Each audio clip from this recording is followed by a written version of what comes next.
another cheeseburger. He's middle management of men, Wesley Fox. A tamer of building codes and fires, Alan Giannis. And he delivers for America, Andrew Murr. Together, they are the Middle Class Holes. So if I asked you how to start a business, could you even begin at the right point, do you think, confidently at all? What do I know? Let's see here. Pro wrestling, porn, tacos, beer. Right, but now, okay, then, all right, fine. Let's just say those are your wheelhouses, right?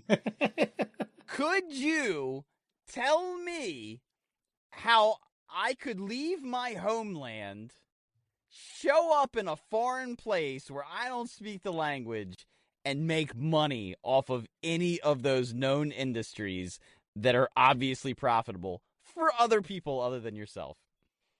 With confidence? Yeah. No. Because I would tell you to like just some of the bare bones stuff of like get yourself, whatever industry you're trying to get in, make sure you go through the legal loopholes to make sure it's legit. If you're trying to do food, there's FDA stuff. You have to license yourself. But other than that, no, not how to make money. Right. And I mean, as an American, I could not imagine leaving the place where I speak English, going somewhere where I don't speak whatever it is they speak, and say, I'm going to start a business in this foreign land, right, with a language that I don't speak, and I'm confident that I'm going to be successful at it. Because I deliver to a guy on one of my mini mail routes who owns several nail salons. I ran into him at at the place where you it's where all the people's rent checks go. And I was like, "Oh, you paying a rent check?" He's like, "Oh no, I'm getting the money." Like, what do you mean you're getting the money? Like, oh, they handle all of my tenants, and I own all these different places, and yeah, I come here. Oh, so you're more successful than I am. Interesting. Okay. Wildly more successful. And I'm not gonna disrespect this man by performing his very Asian accent. I can usually understand about 5 of the first 10 words that he says, and context clues allows me to continue a conversation with him. But I'm thinking, like, all right, this guy, I can't tell what usually I'm really good with the Asians. Like, I can tell Japanese from Chinese, Korean, I can't place this guy. He seems like Malaysian, but not Indonesian. Yeah, like Indonesia, it's the Indonesian area of the world. But this motherfucker's making a lot of money. By the way, he's in a Porsche while I'm talking to him through his driver's side window, and I'm like, and as I'm puttering away in my 1987 fucking mail truck that doesn't have a horn or reverse, the one that honks when I turn left. I'm like, motherfucker, I'm earning as much as I'm earning a year. And this guy's fucking killing it. Barely speaks English, which means he didn't speak any when he got here. Owns a number of businesses, several properties where people are his fucking tenants, and he's fucking raking in money off of dopey, dumb Americans who don't know how to start a business. And I'm just thinking, you came here with the sole purpose of starting a business. I've lived here my whole life. I have no idea where to get started. God, the idea of starting a business terrifies me. Yeah. Ooh, that's almost like part of the reason I haven't done that. Just to, like, the financial profits, gains, losses, whatever. Just to, like, I might sink myself. I might wind up and wild that. Which, Christ. Here we are talking about this, and all of a sudden it dawned on me that it's like, hey, because you didn't take that step. You didn't do that thing that you wanted to do. You didn't. You know what I mean? Yeah. Yes, I know exactly what you mean, which is why I bring it up, is that, like, how pussified has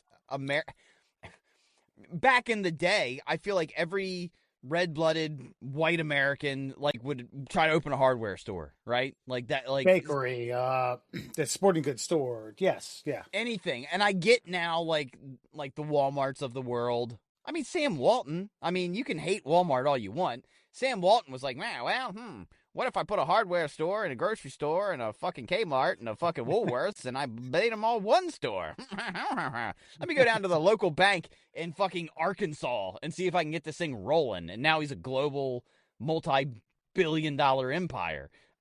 They've put all the small mom and pop stores, of course, that had the same dream out of business. Oh, yeah, yeah. But a hayseed dude with an idea to make something better made it happen. And then I've got this Asian guy who didn't, doesn't know a goddamn, barely still knows a lick of English. Sure. I've been working here for a decade, so I've known this guy for a decade. English hasn't improved, and why would it? It doesn't have to. He's doing just fine without that little extra bit of knowledge. And I'm just thinking, like, of how fearful I would be to attempt a business. Like, what's the mindset? Is it doesn't matter if I fail? I had nothing before I came here. I'll have nothing if I have to leave. Like, what Sure. is that? Where I don't do know. you I mean, get... like the nothing to lose. But how do you understand the documents? You know what I mean? Like, if you and I try to start a business, the reason we don't, I think, me personally, I'll speak for myself, is like, I wouldn't know who to ask for the documentation. I wouldn't know Right. how to understand the documentation. I wouldn't know where to sign my fucking name. I wouldn't know, like, the bank I need to talk to, the loan I'd have to get, the this, the that. There's a lot of steps in the process, and I'm just thinking, how did a guy with no intricate knowledge of this before stepping foot on the soil, with a secondary understanding of the language, figure it all out? And this isn't just like this guy. There's vape shops all over the place, and they're not owned by white American dudes. Liquor stores.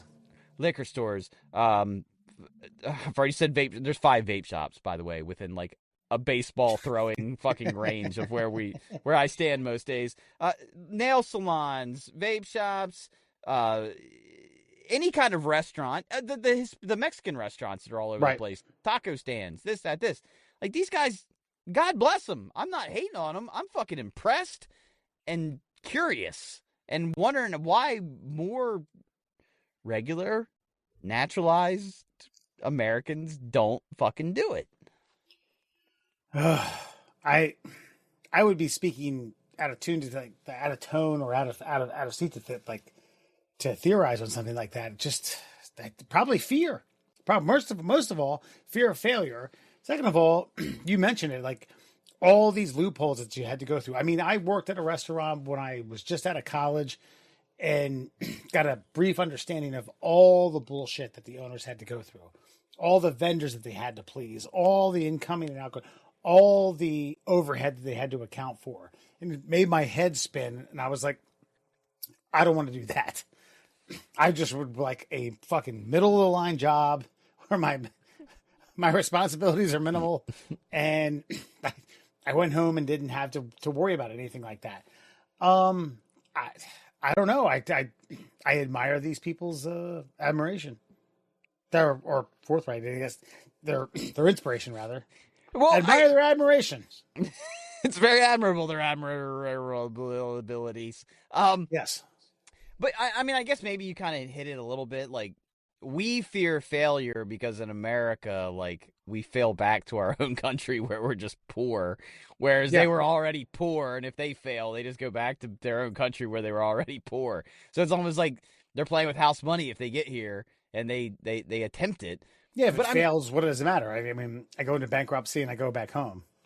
But I guess, I don't know. Maybe we know too much. Maybe we complain too much now in America too. Like you said, you listen to one business owner tell you all the things. Oh, this is what I had to do. And then this guy's like, doesn't know that this is all hard. So it's not hard for him because he doesn't have like any like preconceived notion that it's an impossibility.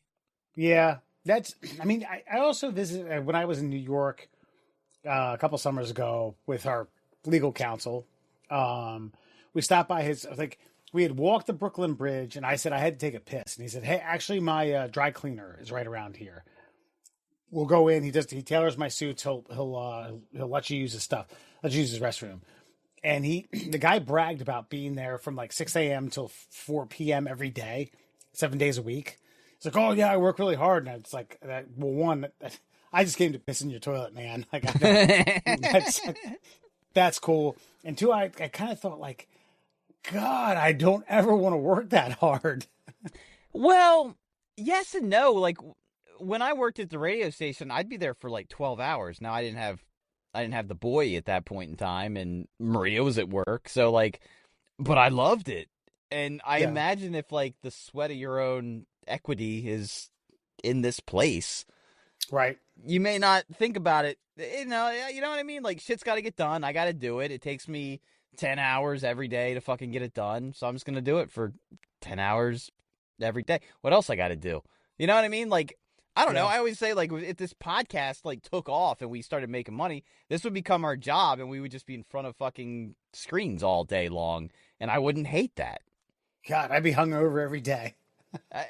I'd be getting hungover as we performed it. You know what I mean? Like it would be. We would have a podcast about us being hungover. Yeah. Yeah. There's some like I sometimes like there are times when I eat food from a food truck. Okay, and I'm not telling you I'm a grade A chef, but there have been times where I'm like I could replicate that. Yeah, I could do that. Yeah. What's it cost to find a fucking empty school bus and convert this and then do the work? There's times I play soccer twice a week at an indoor soccer arena. I'm like, okay, this is a broken down warehouse that they bought, and they put up a bunch of nets and some goals and a food stand that has fucking shit food. What would that cost? I love soccer, and here I am with a fucking Thierry Henry 2,000 euro jersey on, and I like the business stuff makes sense. But I don't think I'd ever do it. I'd need partners. Yes, and but I also feel like I would need somebody, I don't know, I guess somebody telling me like, this is a good idea, you can do it. And every idea I've ever had is like, yeah, man, that sounds great, but yeah, that's... Like when you came down to my house with the bar with my dad. Yes, and this was back in, I mean, I might have been 21, like barely, maybe. I think it would have worked, but I also get your dad's apprehension that like that. Yeah, well, my retirement that I've worked my entire life to achieve would go away if you fail. So I don't know. I guess maybe that's it. Maybe that's the secret sauce is like not giving a shit if you fail. Well, and not having a plan B. You know, your plan A is your plan A. That actually kind of tracks with like every podcast of every successful entertainer that I've ever listened to is like, I just gave up on all plan Bs, that I decided that if this didn't work, I would just be a waiter for the rest of my life. And yeah. And they finally achieve their dream of being an actor or stand-up comedian. Like all the stand-up comedians are just like, yeah, I lived in my car for like 5 years, and you know, like that's a tough life, man. That's tough. Listen, I'll be honest with you. I have dreams to this day at almost 47 years old of becoming a stand-up comedian, but I'm like, nah, I wouldn't want to travel. so I would 30 miles from where I live, radius. I'll do that. Which translates to, you will never be a stand-up comedian. And I know that. So I'm just like, well, just go ahead and put that dream in the lockbox and shove it under the bed for a therapist to unlock later. Middle class levels, everyone. Murr and Foxman. Hey, I'm going to tell you this. Sarah's birthday was this past week. Went and bought her a gift certificate for a spa day type thing. It was, I had something in mind. Their menu is vast. It's, you know, you can do all these different types of things. I was like, okay, I think she would like that. It's a combo package, massage and facial. No pun intended. But I was sitting there and I was like getting checked out, and it's pretty. Sorry, now I'm just thinking, at first I was like, haha, that is funny. And then I started thinking about, well, the facial for her wouldn't quite be the facial that we would get. No. Yes, right. I love it. Let me rub it in. But yeah, it's good for your skin. So the checkout method for them is it was either based off internet speed or just these people not knowing what they're doing. So it took like 3 minutes for them to ring me up for X amount of dollars that I put on this gift card. And it took 2.5 minutes, way too long. It should be like, okay, gotcha, bam. So it's 3 minutes, and I'm looking behind them, and they have things that you can buy, oils, lotions, just an assortment of goods that you can buy there. And behind the cash register was a vaginal dilator. Oh, 10-piece set. It's supposed to prep you for childbirth. Why? No. What? No. Why? No. What? At least as far as I know. As far as you know, I think that's how they're marketing it. I don't think that's what it's for. Okay, this could be witch medicine. I don't know. So wait, okay. I have to assume that you only, if under your parameters here, like, oh, I'm pregnant. And then you go down to the spa and you start buying your vaginal dilation kit. So this is, okay. So this is when you're getting close to childbirth. You're about 2 or 3 months out and you start prepping your vagina for childbirth. It starts opening up your canal. That way you don't tear. That way you don't rip. That's why it's a 10-piece set. Oh, okay. All right. Yeah. I think that's just fantastic marketing. I kept saying, don't stare at it. And I was looking at her and I said, inevitably I look up like, oh God, wow, what's that? 10 pieces. Kids come out your butt? That's weird. What's the 10th piece look like? Oh, I'm right. Yeah. Yeah. No, I think that's just for really horny chicks that really like girthy dicks that they can't find in the wild. That's what I think that's for. Could be. Yeah, because I got news for you. Ladies been having kids for quite some time, and they haven't needed that set in the past. To prep your hooch for breachment. Yeah, and if you get a good male doctor in that scenario, he knows he can give a little relief cut. And then also, maybe a relief stitch on the way back in. Yeah. Well, I think the idea of it is if you do it right, you will be minimal to no stitching. Sure. I will say this. A 10-piece set, man. I mean, it goes a long way. Well, yes, I know, but I will say that this is so bad for me to admit.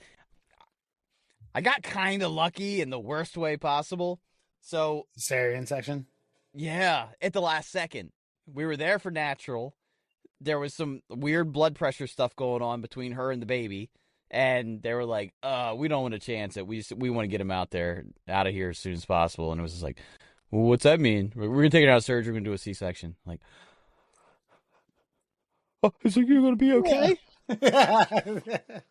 Is she going to be all right? You mean nothing's going to change down there? Yeah, so it's not gonna look like it's not gonna look like the Predator. But then the realization of they are literally pulling her insides out to get to the child. So it's like, oh yeah, it was a intense pacing section because you're not allowed in there until they get him out, and then they let you back in, and then there's a big fucking Star Wars blue screen up around. All you see is her neck, and she's all high on fucking every drug they have in the hospital. I'm like, is he okay? Yeah, he's great. Yeah, so that was so no 10-piece set needed. Your small intestine looks weird as shit, girl. It looks so fucking weird. I think I'm done. This is one of the first jobs I had when I moved down to Baltimore. I was at the AV Tech at the Hilton, where we stayed after I got married. But one of the younger guys was expecting, he and his girlfriend, and the director, our boss, who was like 40 or 42, had a couple kids, and he was like, "Oh, tell me, damn, you're expecting. That's awesome. That's great. Tell me about it." And he learned that they weren't going to do a spinal tap or any type of drugs to ease the transition. He's like, no, she's been doing these like breathing things. I think we're okay. And he was like, I'm gonna tell you right now, there's no breathing in the motherfucking world that's gonna help your woman right now. And then he explained, he was like, they have a nurse that's there prepped for when she poops herself. She's like a soft serve ice cream machine scooper. If you think breathing's going to help that, you're wrong, dude. And I remember all of us in the office were like, oh, shit. What are you going to do? Yeah, I think she did give birth like months later, and he was like, oh, God, it was torture. I just remember you telling the story about a wrestling competition at your fraternity house and a swimming pool filled with, I don't know, lube or some shit like that, and you guys had to wear G-strings or something. And it was... one of your balls came out the side, and you were like, I didn't even care. Because at this point, yada, yada, yada. And it was just like, it was this recognition of shame and when it just needs to go away. Like, childbirth, you're bringing a human into the world. All of the parameters of society go out the window. Shitting yourself is the last of your worries. Like, you know what I mean? Having a poop nurse on call is like, I don't give a fuck at this point. God bless medical care. Yeah. God bless they have a poop nurse on staff. And God bless childbirth. It's how we're all here. My God. Yeah. Like, at that point, like, you don't care about anything. Your tits are out. Your pussy's out. Your asshole's exposed. You don't care about any of that because the pain is coming. I was substitute teaching at a high school in Cecil County at Elkton, and Mike Day, God rest his soul, it's like he had just his wife had just given birth to their son, and I made an unannounced visit. I was like, I rolled over. And what they weren't like, hey, get the fuck out of here. It was like, oh shit. And then talking to them, she has like a pee bag and she's pissing herself. And she's like, oh, I'm really sorry. And I was like, don't worry. I've seen worse. I just made $84 a day teaching kids long division. I think you're fine. You did a lot more than I did today. Yeah. And like I say, God bless the C-section because we didn't have to deal with any of that. I had to deal with some, I don't know. She had like a ace bandage on for a few weeks, and then we were good to go. But back to your vagina stretcher at the spa. I saw an advertisement on Facebook for an internal speaker. Would you like to just theorize on what I mean by internal speaker? I've seen AI microphone stuff that like catalogs conversations that people have. Is that no? Okay. All right. No, it was advertised as you feel the music. Okay. Go on. There were 2 attachments. What is a stimulant? Okay. They are selling on Facebook, at least advertising on Facebook, speakers, you know, like the like the jaw speakers, the ones that vibrate the bone in your ear, the bone conduction speakers. I saw an advertisement on Facebook for a vaginal and anal speaker that turns your body, if you open your mouth, Led Zeppelin will be playing out of your face. But you have to sit on this speaker and really own it. Wow. God bless advancement, I suppose. I feel like that's probably designed by the same team that created your vaginal stretcher for childbirth. It's not mine. I saw it in the spa. I know. I'm just saying, unnecessary speaker, unnecessary fucking pussy toys. That's all I'm getting at. That's what these are. They're unnecessary. Yeah. There's a market for it. There's a lady coming in for a massage. She's pregnant. Like, I could use an extra 5 to 10 centimeters on my pussy, I guess. That's right. It's a 10-piece set. I hate to keep echoing that, but I mean, You goes a work long up way. to it. You work up right. to it. Get yourself comfortable. 7, 8, 9 centimeters dilated. Which is why it's so weird that they use the metric system for dilation. By the way, the metric system needs to be, I'm sorry. I had to recreate, this is several years ago now. I was trying to upscale something that I was building from one of Williams' toys. And I was trying to convert everything via standard because I'm a goddamned American. And then I realized that, like, everything was in multiples of 10 with the metric system. I was like, why the fuck are we using this other thing? Oh, it is. SNL had a great bit about it. With 5 or 6 years ago. Nate Bargatze with the with the George Washington. That's right. Then they get the football thing. Like, you kick it? Does it get you points? Sometimes 1, sometimes 3. Yeah, so, great bit. And 2,000 pounds would be called a ton. And what would 1,000 pounds be called? Nothing. Yeah. So how long is this mile? 5,280 feet. Very standard number everyone will remember. And how many yards is that? Nobody knows. Nobody knows. All right. We're going to get to a list. Alan's going to join us. It's about adult auditing. Then we're going to take a quick break. We'll be back with Fun Fact Friday, and we'll close out this show. We'll be right back. When they said not everyone deserves a podcast, we didn't listen. The Middle Class Holes. Welcome back to the Middle Class Holes. Foxman, Alan, and Murr. Tonight we got another BuzzFeed list. Adults revealing everyday tasks that feel like a cruel joke, and I'm honestly questioning my entire life. So basically, meaning I'm an adult, but yeah, I'm not really an adult, and these day-to-day things, or not necessarily day-to-day, but these situational things make me feel weird because I'm immature. I deal with it all the fucking time. There's 31 of them. I created a top 10. But I'm going to start off with wearing business attire so I look like I know what I'm doing at work. Hint, I'm still the same idiot under the nicer looking clothes. Yeah. We've kind of chatted about that one before. Like, okay, you guys work in office settings. How would you want to dress? I mean, okay, especially you, Alan, what's your take on business attire? Well, it's stupid. I fucking hate it.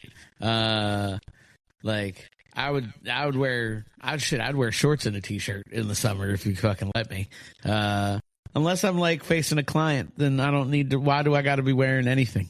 Like, well, I mean, I got to wear clothes, obviously, laws and stuff. But like, yeah, I don't see. I think it's dumb. Like, it doesn't influence how I do my work. If anything, you making me get more dressed up to come to work makes me want to do less work. I'm uncomfortable now. Yeah. Like, you motherfucker. Just let me sit in sweatpants and a t-shirt. I'll crank this shit out. This is have you heard of Collars and Co? I don't think so. So their main product are like three button polos that are super microfiber that never wrinkle, and you can wear it with a sports coat or like a quarter zip, and it looks like a dress shirt underneath. Like or you can wear it as a regular polo. I think it's a little ridiculous that the actual the button portion structured. Goes down to your mid chest. Neither here nor there. Now they've gone into a whole realm of different men's clothing, one of which are blazers. And I've seen the ads. It's like, it never wrinkles. You can travel with it. It's great. It's flexible. It's breathable for the low price of like $390. I'm like, oh, come the fuck on, you guys. And I get, like, I don't have to dress up like that at work. There may have been a time the current company I'm with is lax. I've never wore a suit. I think once I've had to do dress pants and a dress shirt in the 5 years that I've been there. It's a little bit different. I had worked at companies where I did have to wear, dress pants and a dress shirt, or during the summer they would lax it up a little bit, and you could do golf polos, or they said polos. I always wear golf polos because it's just easier, better for me. I don't own any fucking thicker polos than dry fit or fucking whatever Adidas's dry fit is called. Yeah, but they made a good point. I'm the same idiot. Yeah. I'm the same guy you went to a happy hour with and exposed all my deep secrets. Yeah. I do. I'm so torn on this because I agree with the sentiment, but it's also trickery, right? You know, like you said, Alan. Like unless I'm in front of a client, I don't know. Do the clothes trick the man wearing them as well? Like if you look like you're supposed to be like ready for business, are you ready for business? Sort of. I don't believe in that shit. I know you don't. I don't know. But you got to think about all the idiot coworkers you have. I think about this. Like I was going to say, there are probably weaker people mentally than I. And yeah, they probably need that little, you know, they got to get up, fucking tuck their shirt in, put their work shoes on and gets to psychologically working. Nope. I'm just going to go do the big boy. Don't dress for the job you want. Dress for the job that you don't dress for the job you have. Sorry. My mind's like, damn, I got to go do that shit that pays me money. Let's go do it. Like, I don't give a fuck what I'm wearing. I was like a courtroom, you know. So you're because lawyers are all going to be in business attire, and they're going to recommend that their clients, if they're not in shackles in a singlet, you dress up, look good. You know, OJ, Christ, that guy dressed in $1,000 suits every time. It was like months. No, I mean, even my current company, like the first week or something, because I would always wear like a jersey or something on Friday because it's the weekend. I'm either going to a nose game or it's Ravens or like I got my Newcastle shirt on, and I did that, and they were like, "Whoa, what are you doing?" And I was like, "I'm wearing a shirt. I'm here in the office all day." They were like, "Yeah, nah, you gotta wear a collared shirt." I was like, "Fuck." You should have told me that. I might not have come here if you had told me that beforehand. I don't like literally having to dress too much is a deal breaker. Like if somebody was like, "Hey man, you guys are be in a suit every fucking day," I'd be like, "You can take your job offer and fucking shove it." I'm never gonna happen. Like unless you pay me a fuck ton of money, then we got there's lines. But yeah, nope, absolutely not. Yeah, I fucking hate it. When I went to broadcasting school, they made us wear a suit and tie every single day. And keep in mind, the first job I got, we had an intern licking a dumpster, putting a snake in his mouth, and hitting him with fucking a car while wearing bubble wrap. I was going to say, like, there is, like, especially if I was in, like, that school like you, I probably had the same mental image of, like, all right, man, I'm going to go fucking shock jock it somewhere. Let's fucking do it. Like, I would absolutely not wear a fucking suit. Like, I'd be like, you understand, we're midget tossing at my first local radio station that I land at. I'm not wearing a suit to this fucking school. Like, the midget will wear a suit. The midget will have a suit on. Yeah. Well, he needs to because he needs a leather belt so we can throw him, from the back of his pants. Corinthian level leather. Yeah, that's how you throw dwarves. I've learned that. Murr, this one's kind of directed at you. When my kids are younger, telling them off. Sometimes I had to act like I was angry, annoyed, displeased to help guide them between right and wrong. But half the time I was amused and not really upset. But I had to keep up the pretense to try to guide them down the right path. Basically, it's good now that they're older. I can kind of let them in on the secret. Yeah, I mean, I think that's the kind. I'm kind of like tracking times that I've yelled at him about stuff that I thought was hilarious, so that when he finally does come of age, I'm like, "Hey, remember that thing that you did, dude? That's fucking great, man."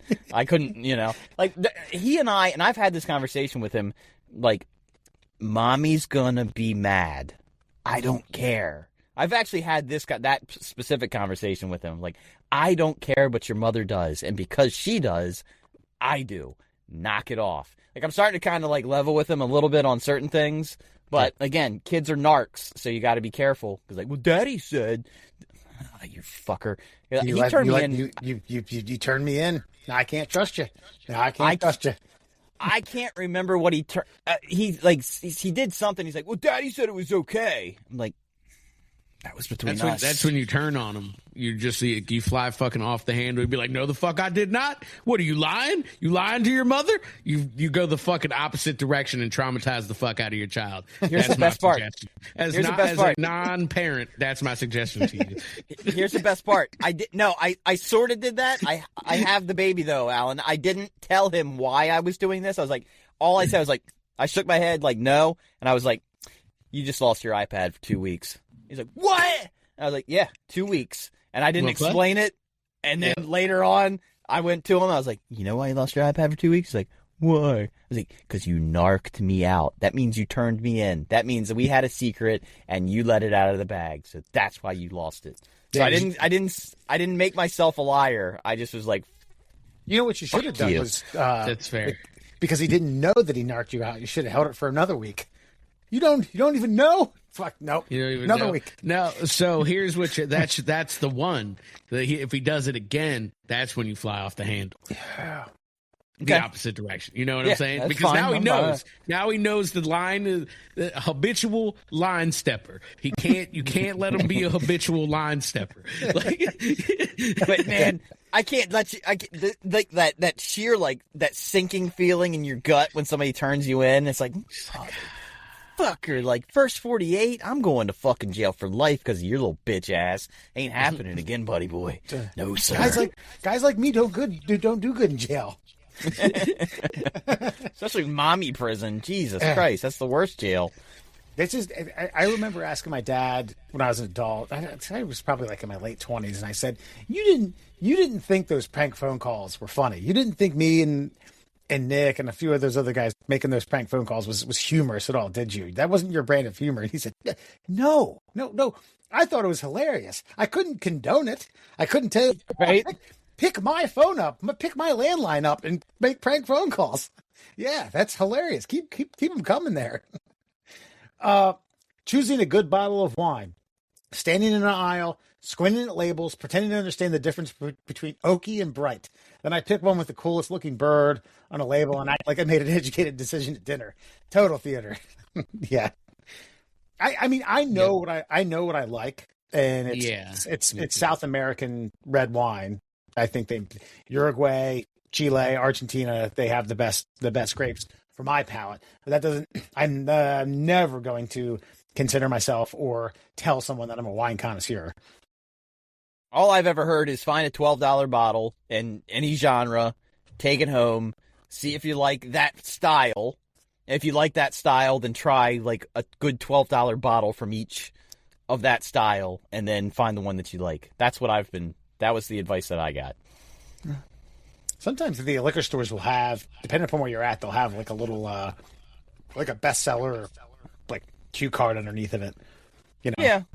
But I do like that. Is like, a $12 bottle of wine is usually just as tasty as like something more expensive, but you don't know until you try it. I mean, it's just like I always use this example. I always credit you for this because I love that fucking hazy IPA, but I don't like IPAs. But all of a sudden, I got one from that category.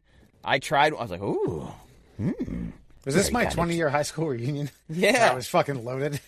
Yeah, and you're like, you want a beer? I was like, yeah. And you're like, wait, what? I was like, just give me what you're getting. You're like, all right, I have an IPA. Here we go.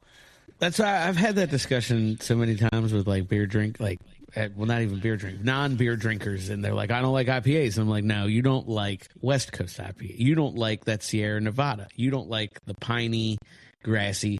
Yeah, you just haven't had an IPA with a different flavor profile, and that's your juicy IPA. It's totally fine. It's the same exact beer with a different flower. And then you're like, oh, okay, got it. Well, it's funny you say that because you're right and you're wrong because Sierra Nevada makes the IPA that I love, but I hate all their other IPAs. Well, yes, but I mean like the classic Sierra Nevada fucking IPA, like the green label. Yeah. Yeah, of course they did. They want to make money too. They were like, yeah, let's juice that fucker up. But yeah. That's what they said in the brew factory. Yeah, changes all right, the boys, entire look, fucking we're flavor. come up with a new thing. We're going to juice it up. It's called Hazy juice it Little up. Thing. Yeah. Signatures. Somehow a magic scribble of my name can carry so much weight and consequences. Okay, like, all right, I'm going to defend the signature because, I don't know, I take my signature rather seriously, if I'm being honest here. It's like a thumbprint. Like, I don't even, like, it's not really legible necessarily, but it's done in a manner that you can't recreate. Like, it's unique. I'm doing like Trump hands now. It's unique. It's unique to me. Like, you can't do it. I'm perfect at it. Fuck you. Like, so if I saw someone try to sign my name the way I'd be like, nah, it's bullshit. I would instantly recognize that that's not my signature. Yeah, I think I think for the context of this list of just saying like like, all right, put pen to paper, and you're like, Yeah, but again, but there and is anything sacred. Do we mock the legible signature? You know what I mean? Well, Kind of. yeah, I think so. Because Yeah, you might as well just like the Adobe Acrobat fucking default, signature your shit. It's just Right. Your cartoon e-signature? cursive. Yeah.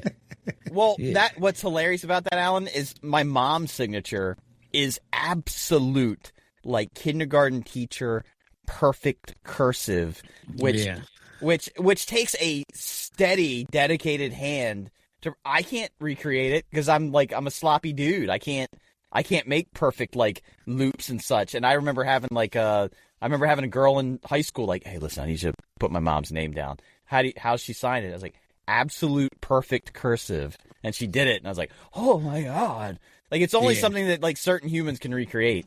That's fair. Because, like, you guys are old, but did you, I don't know if you had this part on the SAT, but the SAT, when I had to take it, like, at the very end, you had to flip it back, and there was, like, a little, like, essentially a statement that you had to write in cursive on the back and sign and be like, I took this test, basically, is what this shit says.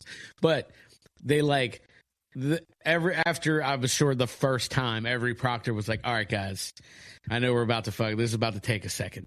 I need you to turn it over, write those words in that box in cursive, and sign your names. And we were like, the fuck? Half of us can't even do that. Like, I figured it out, but I remember my hand doing it, being like, this is foreign to me. And, like, having legitimate other, like, 17-year-olds be like, how the fuck do you make a cursive G? And be like a grown adult being like, here you go, idiot. Like, you learned this at one point in time, but you're a generation where it's basically dead. Like, yeah, there you go. Yeah. Isn't that stupid? Thank you, Walter. It is. It's so dumb. By the way, do you guys remember the I? Like, Yes. the I is... Yeah. Like, Yeah. Yep. that's... I don't know how to make a Z, a lowercase Z is the dumbest. I can't believe I remember these. Alan's like triggering my. Yeah, I remember that. Yeah. See, like, I could do it. It's just like my hand doesn't move quickly. It's like, oh yeah, that's how you do it. And then I kind of get going. But, like, Not like riding a bike. Yeah. No, Yeah, not at all. I do printsive. It's like it's half and half. It depends on. I don't like the way cursive A's look, so I make uppercase. I make uppercase print A's, and I follow it. Yeah, It's funny that you say that, but I don't like cursive A's either, and I have obviously a cursive A in the front. So mine is like a stylized uppercase, like print A. That is the A of my first name and my signature. I use the center line to flow into my next letter, so it's like. And then my initial letters, like the A, the L, and the L, are all pretty prominent. And by the way, sorry, Wes. I don't mean to derail this, but this is my main reason is I feel like the cursive A is a bitch ass letter, Right? But an It's just uppercase print A is a powered letter. Yeah. No, uppercase cursive A is a lowercase print A, but bigger. Yeah. Whereas like they just took the little A with the little fucking tail and they were just like, whoop, yeah, and just increased it font size. Fucking and they were like, loop. that's a capital A. No, it's fucking not. Get that out of here. A print A is a fucking power tower, baby. I ain't Yeah, fucking giving yeah. that shit up. Kiss some We're balls. just structurally sound. You just Thank fucking you. put A's as a foundation. I'm not giving it some bullshit pigtail to start. They have homes called A-frames. Yeah.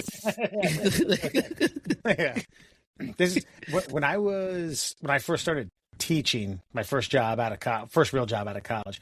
The giant that was by my house was the first time I had to do like the digital signature on you had the pen on the digital notepad, and I always used to just draw a penis.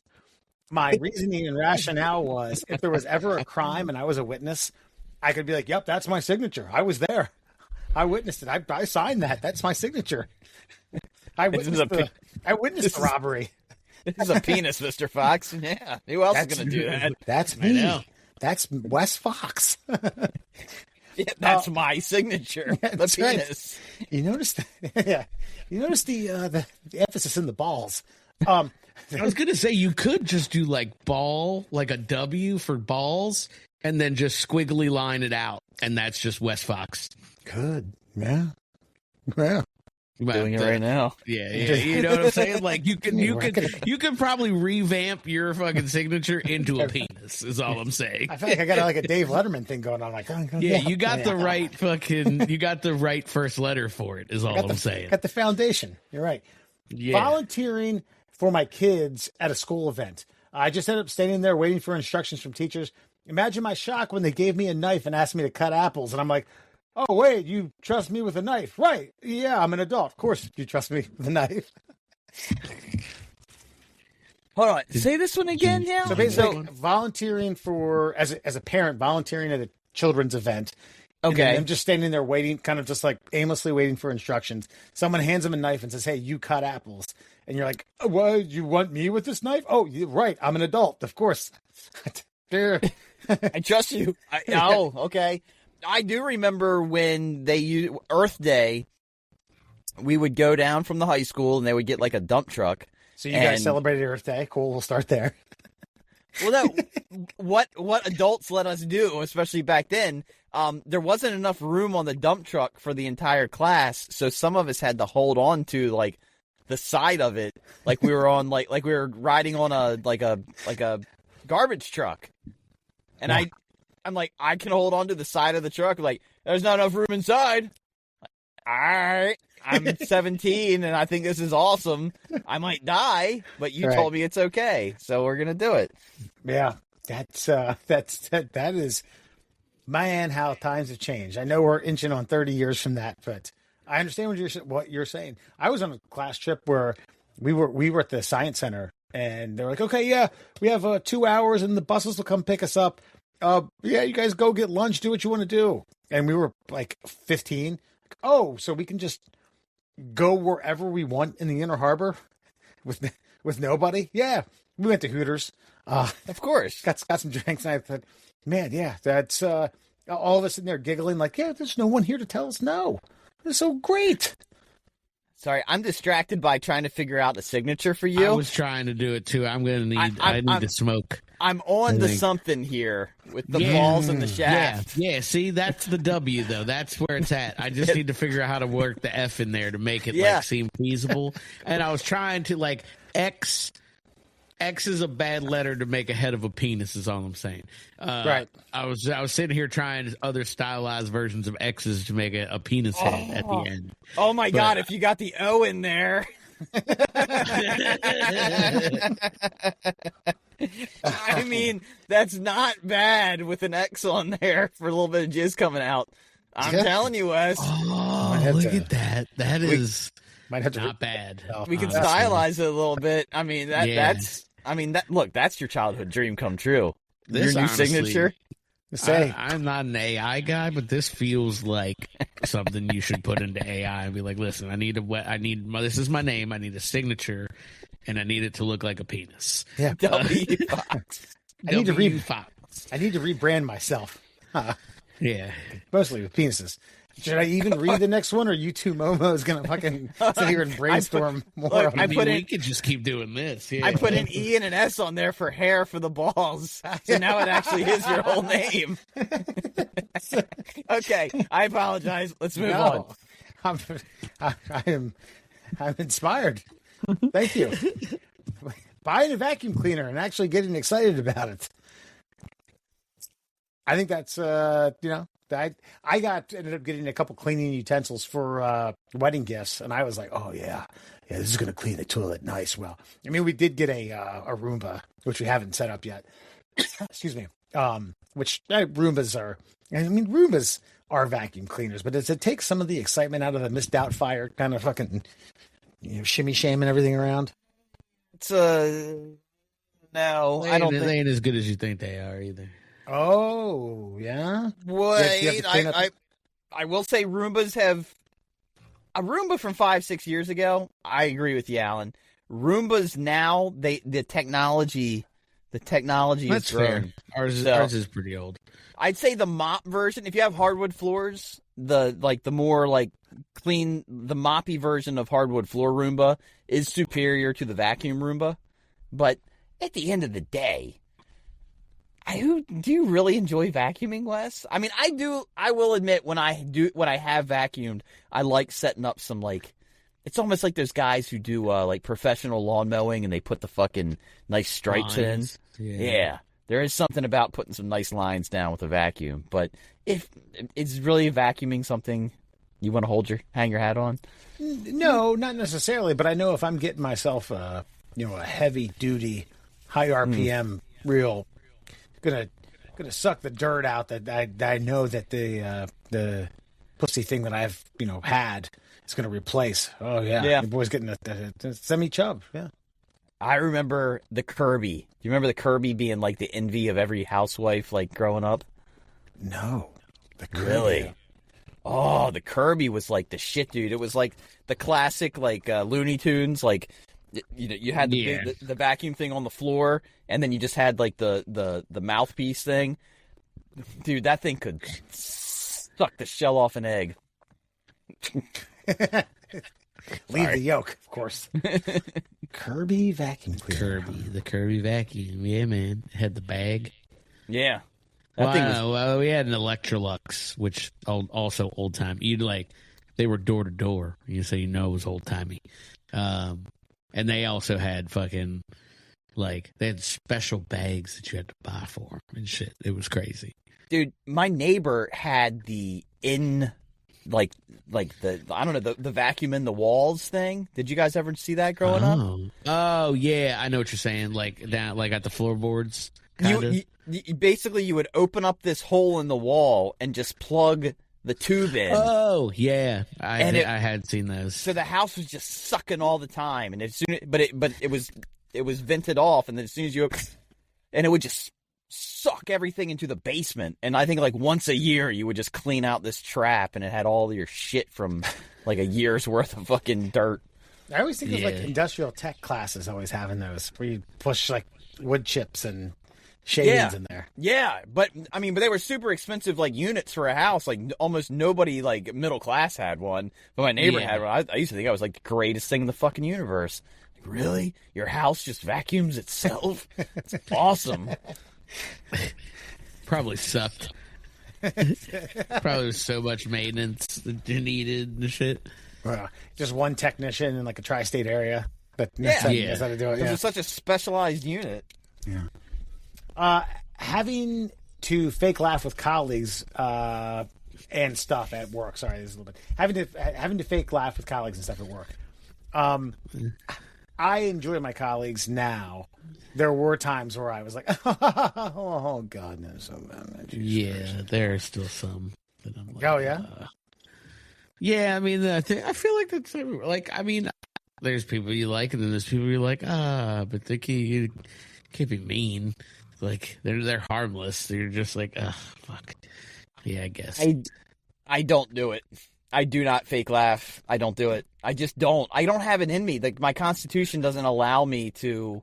I'm maybe I'll give you like a, but I do not give you like a hearty chuckle for bullshit. Like you either earn your laugh or you die on the vine. Yeah. I can't do it.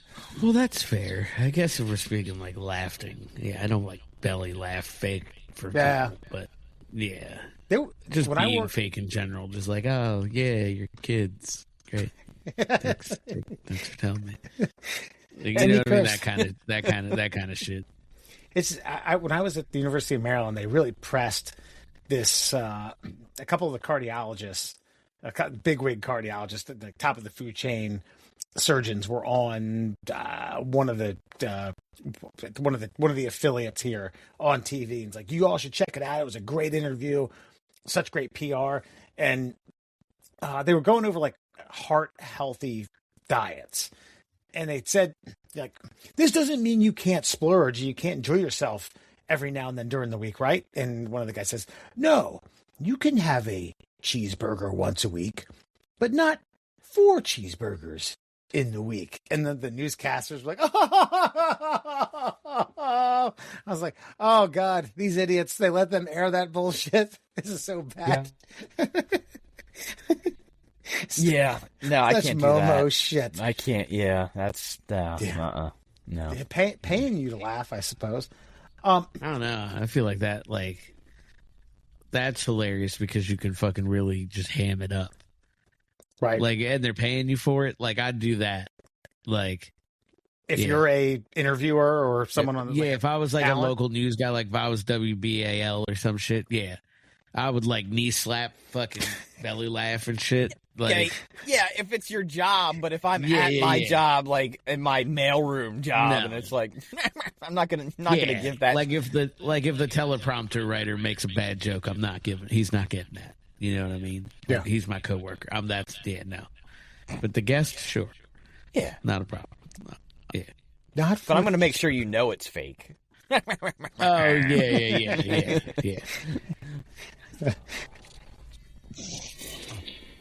There we go. Decorating a home, especially as a man, we can really live with a mattress on the floor, a TV also on the floor, with bricks as legs, a big gulp cups from 7-Eleven as part of the dishware collection. This is so true. Yeah. I will say, once you get married and you have to live with a woman, there is something about, like, I don't know, like, I don't care about my decor as long as it looks nice, but, like, I will go, like, a lavender. I like a lavender. Like, you know, for, like, walls and stuff. I was, like, really, like, pushing a purple wall at one point, not just for the Ravens, but just, like, I just think a purple wall would look good in the dining room. Purple soothing, I believe. Yeah, this is so Sarah minored for a brief period in college in interior decorating, and she was like, we can make our home a legitimate home. And I've had to tell her a few times, like, you're going to ask me for my opinion, and it's going to be, yeah, cool, fucking A, let's do it. Let's do it. And you could have paint samples the size of the Statue of Liberty. And I'm like, yeah, well, which one looks good for you? I'm not going to go head over heels. I'm not going to start doing Mary Lou Retton somersaults over some sort of color shade that I've never seen before or don't care about. Yeah. Give me 3 options that you like, and I will randomly pick one. I don't even know what my opinion will be on any one of those. It'll be where my finger points, and that's what we'll do if you so choose. And if you say, well, I don't like that one, I'll say, then pick the other one.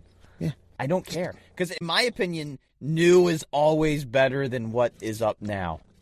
Just make sure I have enough spackle to cover up everything that's going to get fucking drilled into, hammered, holed, screwed into. Yeah. We got wallpaper. We got wallpaper in a room. Oh? Yeah, well, I mean, it's old wallpaper, so that room has never been redecorated, because I'm just like, do you know how hard it is to get fucking wallpaper off a wall? This room stays how it is. Till Daddy has fucking 2 months off to fucking... Ugh, I'm sure now I'm going to get... You have to get, like, a specialty gas mask for that, right? Because I don't know what you got to do. All I know is every video I've watched is like, like, just do this! And it's like, you start to do it, and it's like... 3/4 of that one sheet of wallpaper is still plastered. It's just now it's torn in half, and okay. But they make this stuff. Apparently, it's like I can't remember what it's called, but they do it a lot in Europe. It's almost like it's silk, and you put it in a bucket and you chum it up, and then you just spread it on the wall, and it's almost furry. And I almost just want to do it because you can put it right over top of wallpaper. Oh, it doesn't take wallpaper down. It just goes over wallpaper. Yeah, and then when you're done, you just literally scrape it with a fucking like what that fucking thing you scrape stuff with. Yep. Adulting. And finally, saying I had to check my calendar and actually meaning it. I mean, you say that a lot. I do, yeah. I say that at work. Yeah. And I actually kind of envy it, if I'm being perfectly honest with you guys, because as disorganized as I am, I wish I had the ability to organize myself to have a calendar that tells me when I'm doing stuff. But generally, I don't have a lot to plan for. So when you're like, let me check the calendar. Get back to me. I'm like, I'm doing whatever you need me to do. Just, I'm open, whatever. Yeah, I don't have a calendar. Sarah has like a joint calendar that I somehow don't have access to.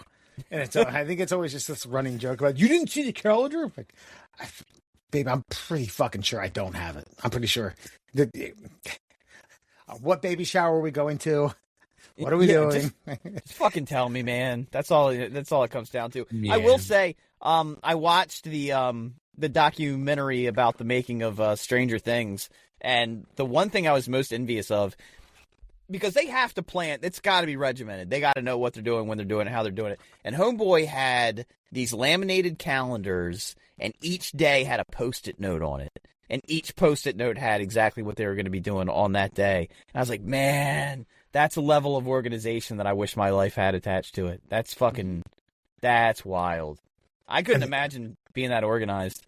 And they still fell short in the finale, according to They did not. They did fine. Alan, have you watched it? I have not. Okay. Have you watched any of Stranger Things? Oh yeah. I think we watched like episode 1 of the new season, but yeah, we just haven't been watching much other than like Fallout. At the end of the day, Alan, listen, it's a good ending. It's just good. I'm not saying it's like, oh my God. I haven't even heard anything really about it. Oh, good. Then don't seek it out. It's pointless. It's Redditors who think they could have done a better job and they couldn't, and it was fine. It was a good ending. I might actually go rewatch the whole fucking season because it was fucking good. God, put it on your calendar. Made it faster. That's all I've said. Well, you know what? And what's funny about that is I keep seeing people say like, you took this long to make it, and you did this, and da. And I'm watching this documentary, and these poor Duffer brothers are like, Netflix is breathing down our fucking necks about this fucking deadline, and we're not ready.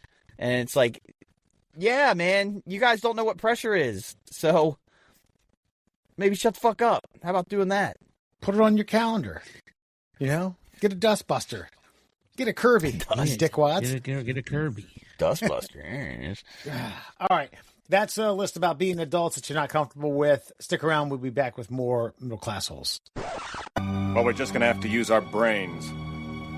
Damn it. And now, Fun Fact Friday. All right, folks, time for your Fun Fact Friday, brought to you, of course, by our many sponsors. I'm just going to mention one. Make sure you check out the Cuckster. He's on both Facebook. No, he's not. He's not even on Facebook. That's the one he's not on. He's on TikTok. He's on Instagram, owned by Facebook. That's Cuckster for Life. Cuckster for Life on both TikTok and the Instagram. You know who is on Facebook, though? That's the Shin Splints Recovery Group, our oldest sponsor. Pain below the knee, above the ankle, Shin Splints Recovery Group. Let's get to it. 5 fun facts for you on a Friday. And tonight's Fun Fact Friday is a list of outdated facts about health and nutrition. So how did people get in shape in the bygone eras? Well, bygone it. We're going to learn right now. Did you know swallowing a tapeworm to lose weight used to be effortless? In the early 1900s, people promoted ingesting sanitized tapeworms. The parasite would supposedly eat some of your food, letting you enjoy calories while it did the heavy lifting. Side effects? Nutrient deficits, nausea, and potentially worse issues like cysts in your brain. It seems like a fair trade-off. It's not bad. Just, you lose some weight, you have potential cysts in your brain. Right? Fine. Yeah. God, like, normalizing that. Like, these guys over in the African nations, they're thin. They eat lots of calories all the time. They don't look at them. They're fit. They're healthy. What do they got? Tapeworms? Fucking let's dip them in iodine and sell them to the public. Here we go. Right. The wigglier, the better. Yeah.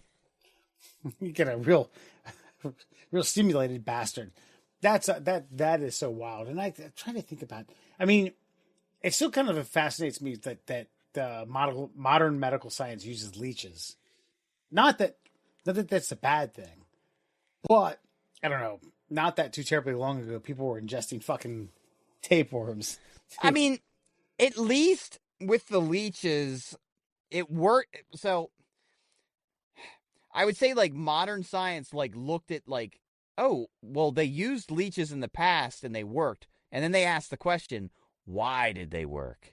And then you come to find out, oh, this is why. They stimulate blood flow, blah, blah, blah, blah, blah. They create capillaries through the suction.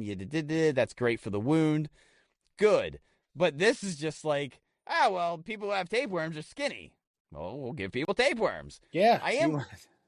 You want to be skinny? Get a tapeworm in your diet. But see, I wouldn't hate too hard on something like this because I have a feeling in about, I don't even think 10 years, like, we're going to be looking at these GLP-1s like, what the fuck were we thinking? Like, like those things that they're selling, like that went from like, go to your doctor. If you're morbidly obese, they're going to get you on this weight loss drug and you're going to get back to a healthy weight. And then life takes over. You got to work out and eat right. Now it's like candy. There's so many commercials for GLP-1s now, like all your Ozempics and stuff like that. And look at these Hollywood actresses. Look at like Demi Moore. Ozzy's daughter. I mean, the list goes on. Like these. What the hell was her name? Sharon. Susan. That was the wife. I know, but Susan, is it Susan Osborne? It's her fucking name.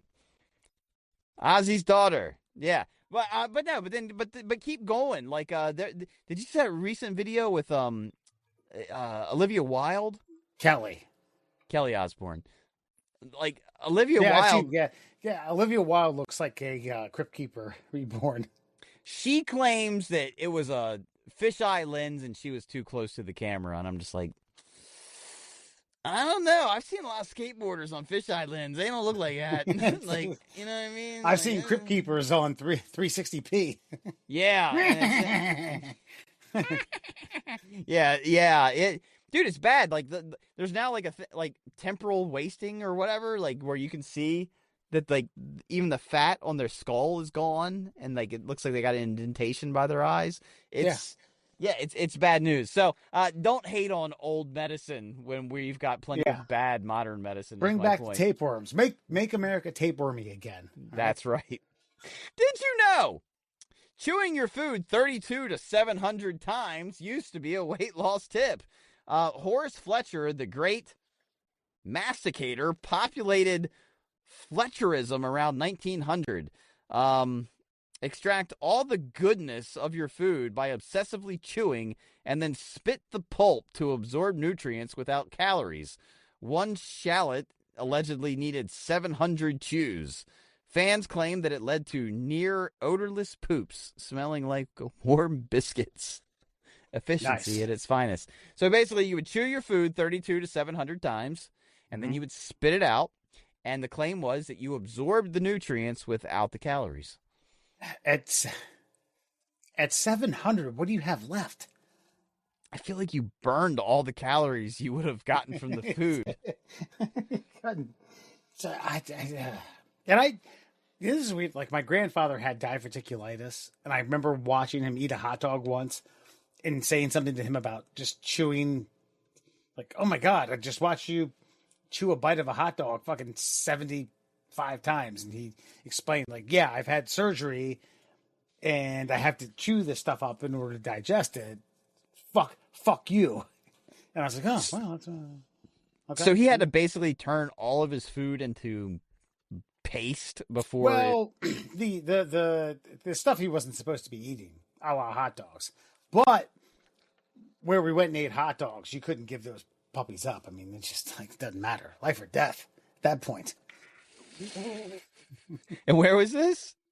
Iowa. Oh, a good Iowa hot dog? Really? Right. Were they that good? In my opinion, the milkshakes were better, which he ate 2 of, drank 2 of, chewed 2 of.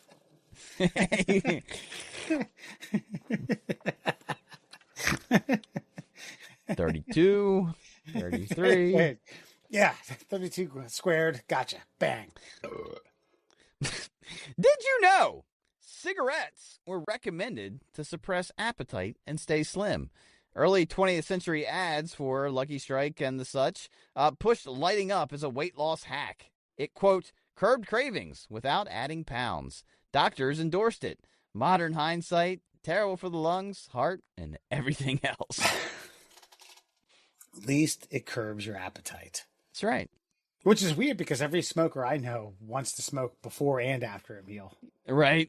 Especially after you digest, like, oh man, gotta get cool, man.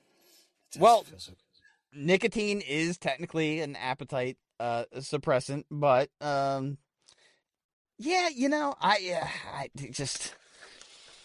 I don't know. There was a whole thing like models in like the 80s and 90s. All they did was smoke cigarettes and eat beef jerky. So it's just like protein. Probably some of this from your jaws too. To pronounce the jaw muscles. Yeah. And you had what's that face? Gia, remember? Maybe it was the model that Angelina Jolie portrayed in the early 90s. The one who died of AIDS. Oh. I bet that kept her thin too. She was doing more than smoking cigarettes. I was gonna say the AIDS kept her very thin as well. Well, it was intravenous drugs. So the inability to fight off illness kept her thin and sexy. Yeah, for a brief period. As far as I remember, there's a good lesbian scene in that movie. Oh, and what year was Angelina Jolie, and what year was it? Yeah. I think 92. Hold on. Oh, yeah. Okay. Just want to make sure I'm remembering a peak Angelina Jolie without being too creepy. Oh, 98. Okay. That's perfect. Yeah. Perfect. Yeah. Oh, all right. Gee, Did you look it up, folks? Did you know eating arsenic pills was available to rev up your metabolism? Victoria era diet pills contained arsenic. It was claimed to be a miracle drug to speed up burning fat. Women usually use them for the coveted hourglass figure. It was poisonous, of course, causing everything from skin issues to organ failure, but fashion bloomed wild. I look like death, but damn, death looks good. Just remember. Arsenic? Fucking arsenic? Arsenic. Come on. But I just want to remind people in this modern era where we live in some kooky ass times to trust the science. Always and forever, trust the science of the moment because it is never wrong. Smoke cigarettes, eat tapeworms, chew your food 700 times, swallow arsenic. It's science. They've agreed on it. It's fine. Yeah. Not the 700 times thing. Still pretty good. Yeah. 700. I've never chewed anything 700 times. Maybe a straw after I ate ecstasy or something. Jesus. I don't know that I've ever chewed anything that I remember. Like there was this whole thing of like, this was more of a Great Depression thing that my grandparents would tell us is like, oh, you're supposed to they would tell us you're supposed to chew your food a minimum of this many times. And I think back then it was more like, there ain't much food on the plate. Right. Dinner's supposed to last 30 minutes. So every bite needs 30 bites, 30 chews. Yeah. That way we can extend. Yeah. You're not getting 3 squared. You're getting 3. I don't know. 3 2 squared. Yeah. Yeah, that's right. Yeah. So we're going to sit here for a while, whether we have a lot of food or not. So chew it appropriately. These beans. These beans taste good after I've chewed them 600 times. And finally, did you know in the 1920s through the 1960s and much later in the infomercial era, reducing machines with giant motorized vibrating belts were all the rage. You'd strap yourself into the buzzing contraption around your waist, belly, or thighs, turn it on, and stand there and let it jiggle you like a human milkshake. The pitch? The vibration would literally break up and dissolve fat cells so they could be flushed out. People, including celebrities, swore by them. Gyms installed rows of the noisy things, and in reality, they did absolutely nothing. Zero actual fat loss. Just very expensive, loud massages. Here's a bonus. Some versions actually came with electric currents to shock muscles into toning. Yeah. Okay. First of all, yes, I've seen these. Like, I remember those buffers. And 2, that turned into what you're talking about, like the goddamn like IED pads that would just Yeah. and make like you're gonna get 8-pack abs if you put these fuckers on your stomach. I feel like that might have some effect. I'm not saying you're gonna get fucking shredded and ripped. You still got to do the work. But as far as like the last mile, if you will, like let's say you've done, I don't know, 150 sit-ups a day for 3 months, and then you pop this fucker on for like that last little bit of like right before a competition. I feel like you might get something out of that. You're not gonna fucking burn fat and that's not the only, you know what I mean? But I feel like there's something to that, but it is definitely not the end all be all like they made this shit out to be. Yeah, but I mean, the infomercial era that we lived in was like, you don't need to work out at all. Just put fucking Zap pads where your 6-pack might live. Did you ever wear one of them? Did you ever put one on? No. I did. Okay. I could see it. You were doing that and the body blade at the same time? Yes, it was my body blade era. Yes, body blade and fucking Zap pad. No, man, the thing is, it would tense you. But you gotta remember, I was also in pretty good shape at the time, but wasn't working out. But like, imagine flexing to full capacity. Like, I don't know how many times, like 10 times a minute minimum. Yeah, you're gonna get some definition there. It's not gonna be the thing that gets you in shape, though. I'm not an idiot. I get it, but there's something to that part. The shaking and jiggling thing does absolutely nothing. That would have been if to be alive at that era and walk into someone's house, like say, hey, come over for a cocktail party, and you walk over and the host's husband is like, yeah, just finishing up a jiggle sesh. Like, oh God, Mitch. God, how good would you feel about yourself though? Like you're exerting no effort. Right. You think you're getting in shape. So you're like, I'm going to go, honey, I'm heading downstairs and go work out. 45 minutes, 3 martinis later, shaken, not stirred. God. God, money pissed down the drain, but that's fine. I mean, I've been to a couple houses where like Nordic tracks have been thrown out. You were there for one of them. Which house? Calvert's house. Oh yeah. Yeah, like a generation 1. Yeah, no, I remember seeing that and thinking like, I wonder if I could get some use out of that. But it's just, that's just too much. I've used a Nordic track. Those things are legit. But not for the space they take up and for the stupid motion you have to do with your body. No, if you're into cross country skiing, perhaps, but no, it's just not very, by the way, every time the Olympics comes up, the Winter Olympics, like I think about that being a mode of transportation. Could you imagine, like an era where like that's how you got to work or wherever the fuck you were going? Right, put your skis out front, lock them up. Oh God. No, but then you got to go like 5 to 10 miles. Like, all right, honey, I'll see you later. Right. You get to work, not burn out. And then you got to ready go to home. work, ready to go. Oh, Jesus. Ready to create some Excel files. You know what? I haven't gotten my workout today. Where's that jiggle machine? Yeah, where's that zapper?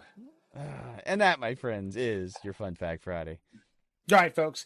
You can find the Middle Class Holes on all your social media platforms, TikTok, Instagram, Twitter, Facebook, and YouTube at the Middle Class Holes. You can email us at tickleourtummies@gmail.com. That's tickleourtummies@gmail.com. We'll be back next week with more exciting news, some sort of extravaganza, some sort of jiggle wiggle that makes your heart. Christ, I couldn't find something that would palpitate. Palpitate, baby. Yeah, there we go. All right, take it easy.